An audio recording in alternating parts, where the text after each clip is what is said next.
السلام عليكم ورحمه الله تعالى وبركاته. كي دايرين؟ لاباس عليكم؟ كلشي بخير؟ اموركم هانيه؟ كنتمنى يا ربي هذا الفيديو يلقاكم في احسن الاحوال. اليوم غندير معكم واحد الكيكه كتجي زوينه بزاف وهشيشه ورطبه، الكيكه ديال المندالين.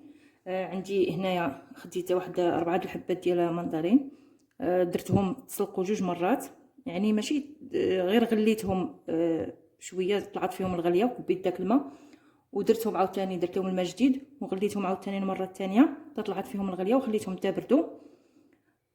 عندي هنايا 2 بيضات، عندي معلقه كبيره ديال الزبده، عندي كاس ديال العصير ديال المندرين، عندي نص كاس وشويه ديال الزيت، عندي كاس عامر ديال السكر سنيده وجوج خمارات ودقيقه حسب الخليط. دابا غادي نقطع المندرين ديالي باش نديرو في الخلاط، باش نشوف فيه الا فيه دوك العليفات نحيدهم على هذا الشكل هذا. نقطعو ندوزو في الخلاط هو والعصير باش يطحن ليا مزيان.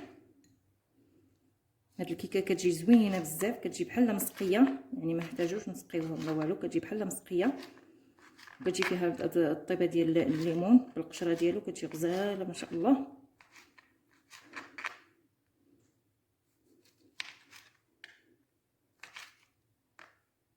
غنقطعها كامله هكا غير عشوائيا وصافي، ماشي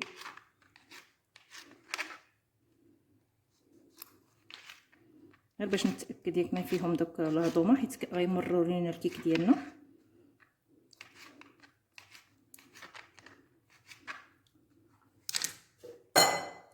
صافي غنديرها في الخلاط.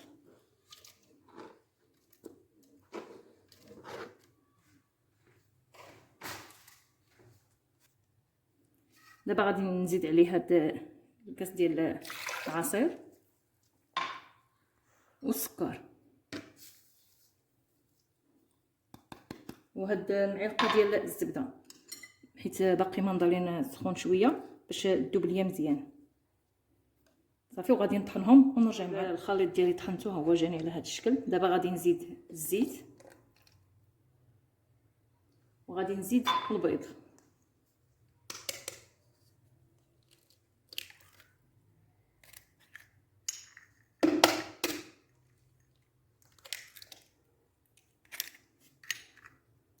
صافي وغادي نرجع نطحنو مزيان، عاد غادي نخويه في البول ديالي باش نزيد ليه الدقيق. ها هو الخليط ديالي ملي طحنته، طحن ليا كامل، يعني حتى كنتاكد بان دوك القشور كاملين طحنوا. دابا غادي نبقى نزيد الدقيق شويه بشويه وعاد نزيد الخمارات،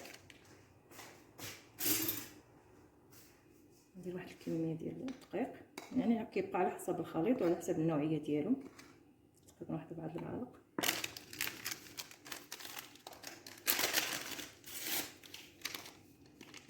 ندير الخميره الاولى، نزيد الثانيه،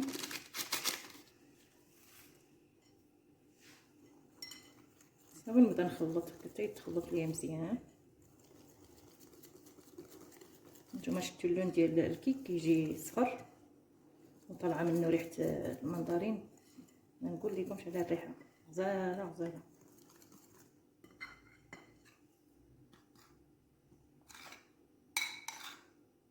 انا عندي الفران سخنته وشعله غير لتحت،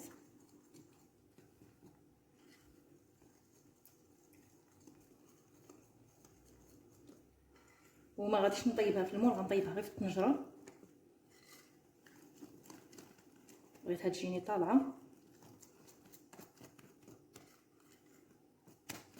نتوما راه باقي عندي شي حبيبات ديال القشور، ما عرفتش كيبانوا لكم ولا لا، نتوما باقي محببين فيها، هو اللي كيعطيوها واحد المذاق زوين.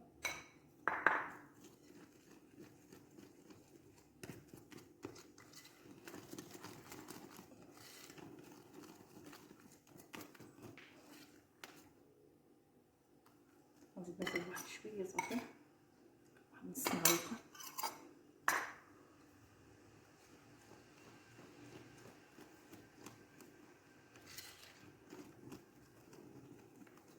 على هذا الشكل هذا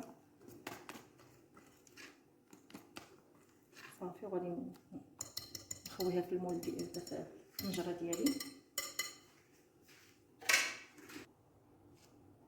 هانتوما عندي هاد الطنيجره هادي درت ليها ورق الطبخ من التحت ودهنته بالزبده ورشيت عليه الدقيق ودهنت الطنجره ديالي من الجناب.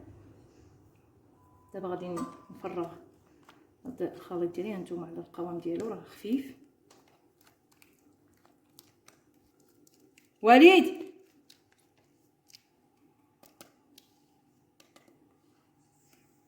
حتى كنفرغ الكميه كامله اللي عندي ديال الخليط.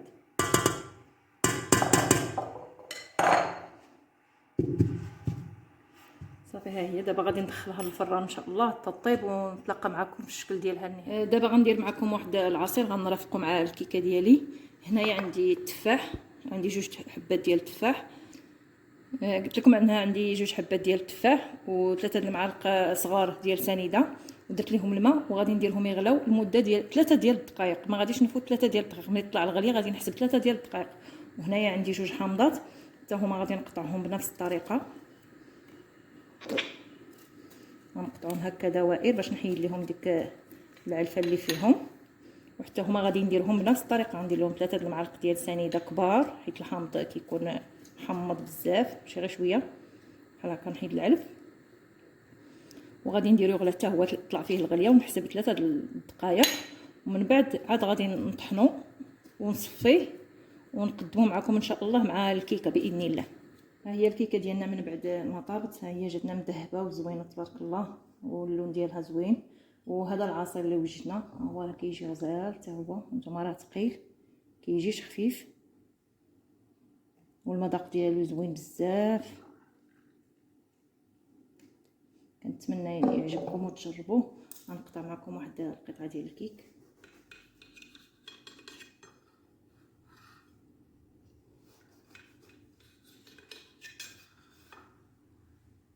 هانتوما الكيكه ديالنا تبارك الله راه خفيفه ما شاء الله. وريحه الليمون داك مندرين تبارك الله عاطيه فيها غزاله تبارك الله ما شاء الله. كنتمنى الوصفه ديال اليوم تعجبكم وتشجعوني، واللي ما مشتركش في القناه يشترك. وشكرا للناس اللي كيدعموني دائما واللي كيشجعونا بالكلام ديالهم الطيب. شكرا لكم بزاف والسلام عليكم ورحمه الله.